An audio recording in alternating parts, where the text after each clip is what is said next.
Hello, welcome. It feels like forever since I have been in front of a camera because kind of has been, but we are here today to discuss Anna Kay, a love story by Jenny Lee, which I definitely finished an hour ago because November was not my reading month. So just to ease into this, going on like what we rated it, I gave it another 5 out of 5 stars because I don't know, this book really is the moment. Like, there was a part of me that thought when I reread it, I was not gonna love it quite as much, and I definitely did because this book is just that good. I also think that it helped that I read this after watching the second half of the first season of Gossip Girl, which just is not a banger. I don't know what they're doing on this little reboot, but it's ass. And so to see the complex character dynamics, I love to see it. So I gave it 5 out of 5 stars. It was for me. It was for me the first time, and I think it definitely holds up upon reread. Hello, this book when you threw it, you don't know how to rate it, but it's over 4 stars. Yeah. So the first time I read it, I was not expecting it to put me through anything because I am a simpleton. I have never read Anna Karenina. And I've also, after I read this, I've gotten like a couple of people on that Anna K review that talk about how they've read Anna Karenina and then they read this and they were let down. And I was just like, hate that for you. But at the time I was reading those comments, I was like, I read this book 3-4 weeks ago. So let me not get too into it. But still haven't read Anna Karenina. But reading this, I'm just like, where's the bad? Where's the bad? It wasn't your reading with either. You didn't look at a book. I wish I hadn't looked at a book because the book. Did I read more than one? Yes, I did read more than one book in November, and sometimes I wish that I had just read one because the first book I read last month was at least average. At least I had average, but this I think was a good book to kick off December with, and it was a reread. So rereads are. I could have rated. Usually I don't rate rereads lower, but it was always a possibility. I think that what stood out to me this second time, I mean, it stood out the first time as well, but just seeing how balanced all of the storylines were here, I was like, yeah, that's for me why it's so high rated because I think that there are so many moving parts in this book that it would be real easy for one of them to not feel developed enough, for it to start to feel clunky, for it to just not come together in a cohesive way. That the fact that I felt both times that the storylines were handled evenly, they were handled well, they were just top notch the entire way through. Love it. I think that if there was a criticism that I have about the book, even after reading the second book and coming back and reading this one, I still could not describe Anna to you. Like, she is a very passive main character. No, she definitely she did. I would love to see. I just want to know like what the process was because I understand that it is a retelling in some aspects, so knowing like plot beats for certain characters could help you, but you still have to execute it. And it's not like you're executing. Part of me thinks that like a fairy tale retelling is one thing, like okay, it's a fairy tale, but when you take it upon yourself to retell a Russian classic, that's very ballsy. Again, I haven't read the Russian classic, but I just how well it's done here, I have a hard time imagining that she did a bad job. Now, these things could be completely unrelated to one another. They could be very night and day, but I still loved it. And the drama of it all. And it was even worse for me. So the first time I read it, I had no idea there was a tragedy. Maybe I should have, because on the second read through, I was like, oh yeah, she told me that this was gonna happen. But during the time, I had no idea. Yes, I have it right here. 1 second. Of course, I'm knocking shit over. But it is a retelling of Leo Tolstoy's Anna Karenina part of the book, because the sequel, I'm assuming that this also, I don't know how much of Anna K is this retelling. I'm assuming both are part of a retelling. I don't know. I haven't read it, but it was inspired by that. There is an author's note at the end that I didn't listen to the second time I read the book, because I don't really care to read author's notes like that. And then the sequel, Anna K Away. I don't know if this is also um, stuff that happens in Anna Karenina after what happened at the end of this book, but I do think the Anna K Away is also 5 stars. This, spoiler alert, is going to be the January pick, because of course it is. If I was a smarter person, it would be this month, December. We would just go from one to the next, but we're going to read it in January. I think it's also a decent sequel. But yeah, so when I was reading this the first time and I got to the end, I was very disappointed. I was on the verge of tears the very first time, because I liked Count Vronsky. I thought that what he and Anna were giving was great. I felt that of all the weird relationships that were in this book, he and Anna had one that I was not disturbed to read. Everyone else, I was kind of like, this is very questionable. I don't know if I like this. Like, what's his name? And what was her? There's a whole list of characters. Kimmy and that man, that was weird. That was weird. Thank goodness, because I was definitely needing to pick up the sequel. Yeah, if I was a smarter person, it would be the December pick. But the December pick, I already said, was going to be The Marvelous by Claire Kahn. So January, we're coming back to Miss Anna K, and I get to relive Anna K Away. Yeah,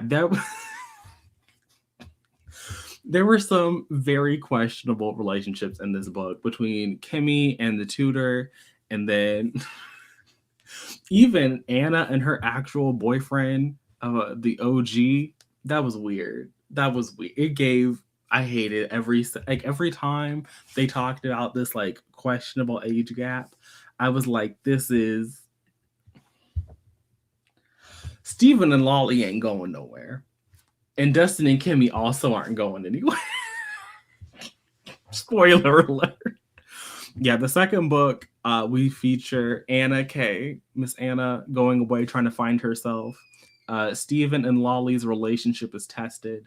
And then Beatrice is the other focal point of Anna K Away. I was like looking at Lolly. See, I think that at the beginning of the book, I liked their mess. And then they kind of just faded into... like I said, it's tested. It's Lolly. I feel like Lolly is very much a background bit player in this book. And Kimmy is like the sister that's at the forefront. And then in Anna K Away, Lolly gets to have a whole arc of her, because in Anna K Away, everyone is sort of separated. They're no longer in the city because Anna is in South Korea for a large part of the book. And then Lolly goes off to like a performing arts summer camp situation. And so her and Steven are spending the summer apart. So like everyone is getting tested. And so, spoiler alert, I don't think that Lolly and Steven go anywhere, but I also didn't want them to go anywhere. Like, I thought that they definitely were unhealthy, but it wasn't to the point of unhealthiness like the OG and Anna. I remember reading this for the first time and I was like, this is very weird. The OG and Anna don't make any sense. Like, what what is happening here? Even Dustin and Kimmy, I was like, this is also very weird. What is happening here? Why are you trying to make me root for them? But then it was also like, not gonna lie, I was kind of rooting for it. I was very much rooting for it. I questioned myself, but I said, you know what? These are fictional people, and why not? If I could root for Nate Archibald and Jenny Humphrey, then maybe I can root for Kimmy and Destin.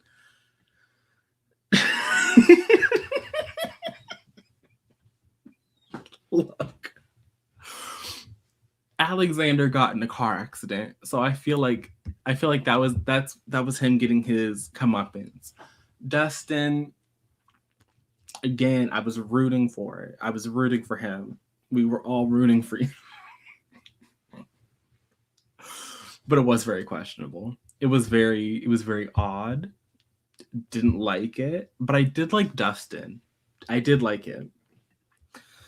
And I'm with you on that because I cried. See, yeah, like he definitely needs to also be in a car accident. But I was also okay with him not being in a car accident because I felt that Alexander and his weird little sister, they had some. It was giving what is that? Cruel Intentions. That's what it was giving. Very much Cruel Intentions. That's what I was getting.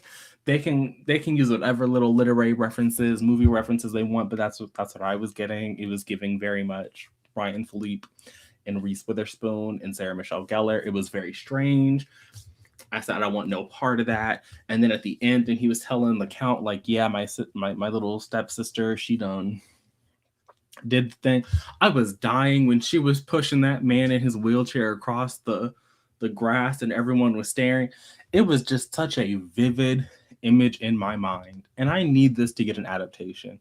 I think this would be excellent viewing. Although I don't think I could really handle watching Vronsky fall in front of that train because the entire book, that's all I could think about. Every time that man showed up on the page, I said, but you get hit by a train. And I wasn't ready for him to get hit by a train. I also was not, I don't know how I forgot this, but when they were going out to Coachella and Anna took that man to the back of the plane and fucked him in the little bedroom and everyone could hear, and then they wanted to be scandalized by the little sex tape that went out. I was like, y'all were literally just in the plane listening to them go at it for 3 or 4 rounds. Like, how y'all could be scandalized by this little sex tape and accusing this man of doing anything is wild to me because you all definitely just heard what happened in the back of that plane. So for me, that was a little bit unbelievable. It was a little bit of a hot mess moment. I completely forgot the scene in the back of the plane happened, but I was like, damn, Anna. Damn, Anna. Yeah, Eleanor, she needed to go somewhere. She needed to go somewhere. Didn't like it at all. That's where I'm at. And for a while, I was like, HBO, this is right here for you. They heard. They went 3 or 4 rounds in the back of that plane. They knew what was happening. They all watched them two get up and disappear together. They talk about how Steven looked at her and she was like, what? It was foolishness. They all knew what was happening in the back of that plane. Look, it is. I have been looking forward to rereading Anna Kay since they put out that graphic, since the people came to me and said, when are we reading Anna Kay Away? I have been looking forward to it, and I was fully underprepared for how much I actually enjoyed this book. I thought I gave this book 5 out of 5 stars because it was just good, but it was so good. It was better than I even remembered. See, I would love for this, but the way they have fucked up their little Gossip Girl reboot, and they already have, what is it, the Sex Lives of College Girls. I don't, Anna Kay might be one too many shows in that same little genre, but I need someone to adapt it because I need to see it. And I stand by, I read These Violent Delights in October. Was it October? Yes, in October I read that book. And I said, I don't know if I like Roma because of Roma or if I like him because he reminds me of Vronsky. And I stand by that statement. Those two men are the same goddamn character. They're the same character. Same character. I refuse to unsee it. They're the same person. They're literally the same cut and paste character. I don't know if that's because Mr. Tolstoy was also influenced by Mr. Shakespeare. I don't know. Don't know the man. Not gonna look into it. But Roma and Vronsky are definitely the same person. And it kind of bothers me because I'm like, Vronsky was doing the thing. I feel like Roma was just not doing the thing. Exactly. They all knew what was happening in the back of that plane. They all knew. They all knew.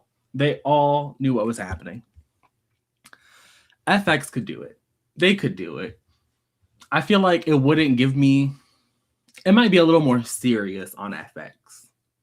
But maybe that's what this needs. Maybe it needs to be a little serious. I think if you enjoyed this, then I think the odds of enjoying these Violent Delights is a little bit there. Like, These Violent Delights is a fun book. I think I gave it 4 stars. Like, it was fun. It's not messy, but Roma and Vronsky are the same person. Like, the Russian who is just in love with their little love interest, completely down bad, that's them. That's them. Although I did feel a little bit bad for Kimmy this time. The first time I read this book, I was like, Kimmy, girl, everyone told you not to go for this man. Everyone told you that your little crush on Vronsky was going to get you nowhere, and you still went for it. This time, I was like, Kimmy, girl, I still feel like you were told not to do this. So some of this is on you. But at the same time, maybe Vronsky was a little bit wrong for what he was doing. Like, maybe he didn't need to smile at her like that. Maybe he didn't need to promise. But I was also like, he was very distant, girl. He was very distant. He really, he did a little bit, but he didn't do all of that to make you think that he was gonna like sweep you off your feet and run away with you and like do everything that you thought was gonna happen. Some of that was a little bit silly, just a little bit, tiny bit silly. I also don't know. Again, never read Mr. Tolstoy. I don't know if I really needed the scene of Anna talking about how she was collecting sleeping pills from everyone and she was gonna kill herself on that bench. That to me was a little melodramatic. That whole little scene, it was giving very much like Macmillan told Jenny Lee to wrap it up, that she couldn't retell a Russian classic in a Russian classic length. And having read Anna K. Away, I do think that having that all be in one book would be a lot of whiplash in terms of a narrative arc. So I can understand splitting it. But at the same time, I was like, this is a lot, because you just were talking about not really wanting to be his girlfriend. Like, you were going to be with him, but you were still going to be you. But now he's dead. And I understand wanting to blame yourself because, girl, like, it really was Anna's fault. Like, maybe that makes me a horrible person, but at the end of the day, that was Anna's fault. Like, Vronsky made some decisions. You know, he didn't have to chase her out of the music hall, follow her down to the station. He didn't have to like get all up in her space to the point where the homeless man was trying to defend her. All of that, right? Like, some of those things were out of her control, but some of them were, and wasn't like it was. So I'm glad we can agree it was a little bit her fault. Like, not everything that happened that night was her fault, but him dying was a little bit her fault. And so when she was like, yeah, I'm gonna end it here with my sleeping pills, I said, Anna, sweetie, of all the things that happen in the book, I feel like that has to be something that was from the original. Like, that has to be like something that happened where the original Miss Karenina and her love interest could no longer be together, and so she was like gonna die out in like ye olde times. But I'm like, sis, if you just don't book a therapy appointment, like you are rich, wealthy, you don't have nobody. Again, I don't know, but I was like, sis, this is a little sad here. And then when she met, what's her name, Natalie, the Dustin's Nick, exactly. It's right there, and she definitely has access to it. And then when she met Natalie, and Natalie was like, "Oh yeah, I found this like crushed up like thing." I was like, "Where?" Because wouldn't that have been on the train track? Like it was on the train track, but Natalie, the drug addict or former drug addict, just happened to find it and be like, "Here you go." It was like that whole scene. I just did not need. I didn't need anything in that little array. Some like literally anything. And I do think that it's nice that Anna K. Away definitely addresses this. So like I'm not super upset with how the arc goes, but this particular moment, I was like, yeah, this is too much. That was like the one layer of mess and the one interconnection that I didn't need. Like, I don't think I needed her brother's mentor's brother, girlfriend talking to her and giving her back her own jewelry. And this whole thing of like, does she recognize me? Does she not recognize me? Like it was a full circle moment, too far for me. And I guess it just didn't add anything. I said, girl, this is, it's just not it. I also feel like if that's what you were going to do, then just like, I think that her getting it back is fine. How she got it back, I didn't need. Like, I think that if you want it, I think what I would have preferred if you were going to have this scene where she meets Dustin's brother's girlfriend at this moment, like whatever, then I would have preferred for her to just go there to do a little candlelit vigil because she couldn't bring herself to go to the actual vigil that was going to happen. That to me would have been fine. So she still goes to the platform. She still has the lighter. She still can offer it to Natalie or whatever her name was. And they can still have a conversation about like, oh, that was like a really big love declaration. Like that whole conversation can still happen. But what we don't have is I was going to overdose on sleeping pills in a public place and just like die at the train station. Like the dying at the train station part is what ruins everything that happens in that scene for me. Because then this was like, okay, this is just a step too far. I also just didn't like, for me, a person, maybe again, I've never suffered with suicidal ideation and like, I'm going to go kill myself because the love of my life flung himself in front of a train for like, that's not my reality. So I can't speak to being in that headspace. But I would like to think that if that's what I was going to do, then talking to someone about how, oh yeah, that person really loved you and like now you know that you're like we're capable of epic love is like whatever. But also as a reader, I really don't care to read about a person whose love of their life at 17 got crushed by a train. I don't want to I don't want to see them fall in love with somebody else immediately after. Because it's like, your boyfriend was literally just crushed by a train. Like, you did the absolute, like, this book is like the absolute most that could ever happen, all leading up to this man getting crushed by a train. And you have been in committed relationships with a creepy older man since you were 13 years old. Like her and Alexander got together at 13 years old. Then at 17 years old, she thinks that she has found the love of her life and is crushed by a train. So as a reader, I'm just like, I don't really care to read about you finding the next love of your life because, girl, you have not been single. Like, you have never in your life been single since you were like 12 years old. And that doesn't count. That doesn't count. So for me, it's like, oh, your great love could still be out there is a really weird motivating factor to be like, okay, I guess I won't overdose on sleeping pills and I'm just going to like walk home. But also, like, just because you didn't overdose on the sleeping pills there, we still need to unpack this. Like, you still need to go to therapy. Like, congratulations. I'm happy that conversation stopped you in that moment. But clearly there is a larger issue that we need to unpack. So there's a lot happening in that scene at the train station at the end of the book that I just did not like. The scene is too much. Yeah, it was one I could kind of understand like big picture, But like when you start to break it down, it's like, Anna, you still need help.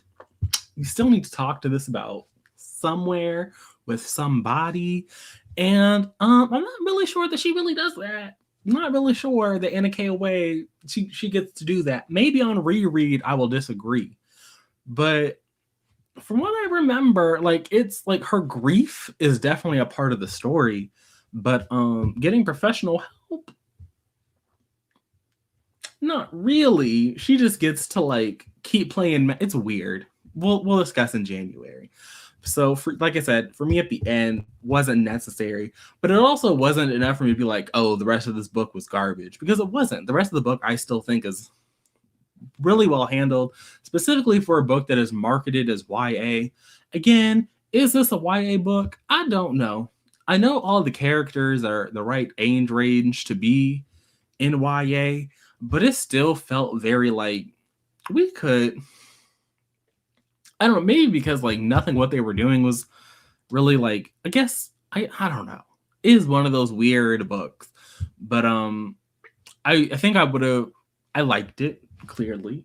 And for a book that features such a large cast of characters, specifically in YA, there are a few authors who I would trust to have a cast this large and not fuck all of them over to feel like the book was unbalanced and in favor of certain characters over others. Like it did so much well that even that last scene in the epilogue, it's it's not enough to ruin all of the goodwill that it had, because I think that that's really that. And then again, Alexander and his little creepy relationship where he was like what, 16, 17, trying to get with a 13-year-old. That's weird, sir. But aside from Alexander and his little family, and then again Dustin, although he was less creepy, but still a little weird. A little weird. If you're gonna be you're gonna be 18 going after a 15-year-old. You also might want to take some of that college fund and use it for therapy. Maybe. Just an option. Those weren't enough for me to be like, oh, this book is horrible, because I think that it definitely delivered on the book that was promoted as a messy, gossip girly, interpersonal relationships, chaos book. I think it delivered on all of that. I think it was also kind of promoted as like Anna Kay giving out this like great love advice. Don't know if I would do that. Don't know if her advice is always the greatest, but she did attempt. The attempts were made. So I think that it not only was it promoted correctly, it delivered on what it promoted itself as. So it's hard for me to fault it, because it's like, you told me this book was going to be messy, and it was messy. So I can't really be mad that the mess is problematic, because if it wasn't a little bit problematic, would it really be messy? Probably not. But I think I have said all the things I need to say, and so I'm gonna wrap this up at the half-hour mark, so in like 2-ish minutes. So in case there's anything else that you guys want to talk about, we can go past the 30-minute mark. But that's what I'm gonna look at. Like I said, the next book we're going to be reading is Claire Kahn's The Marvelous. I think I got that title correctly. If I remember correctly, there's some kind of mystery involved there, some kind of game to win money, which seems to be another popular YA trope that's been happening recently. So that's how we're going to end 2021. We're going to go into 2022, starting off with Anna K. Away, just because we got to finish off it's only a duology, so we got to finish it. My favorite character, it is Vronsky. It's him, because he's the only character that really stuck with me, probably because he dies, and I was so shook the first time I read it. But I really like Vronsky, and I really like Steven. I really like Steven, and I also like Kimmy. Those are like my top 3 characters. Lolly grew on me in book 2, but in this book, I said, Steven, you're a hot mess express, and I love me a hot mess express, and then Vronsky, because again, like, how can you not like the man? How can you not like him? All he does is those two are really like the best characters. I think that their motivation and their arcs are the clearest, and then everyone else It's a book about Anna, but it's really about Vronsky and Kimmy. Without them, the book is low-key nothing. Low-key nothing without those two. So I think because I like Vronsky is kind of the only reason I want to read the source material, just to see like what like the character that inspired him is like, and see if I would like him the most. So love him the most. Think that the book would not be the same without him or his tragic sacrifice. That was Anna's fault. But with that said, and I think I'm not seeing anything else. So I'm going to say thank you for coming out to spend some of your Sunday with me. I look forward to reading The Marvelous with all of you. Hopefully, we can go out of 2021 with a good book. Fingers crossed. Is that a goal? Yeah, I want to read it before this year is over. So I was trying to read it last month in November, but I kind of want to read it before this year is over, just so I can go into Anna K away to compare. But we'll see. Well, I can't make any promises about that book because I already failed the first one because I said I was going to read it in November, and then I didn't. So thanks for joining me. I look forward to reading The Marvelous with all of you. Like I was saying, hopefully it is a good book. Fingers crossed. We don't have to go out of this year with a rant. Thank you. I'm definitely going to need the luck. I will see all of you again soon in another video. But until then, and until next time,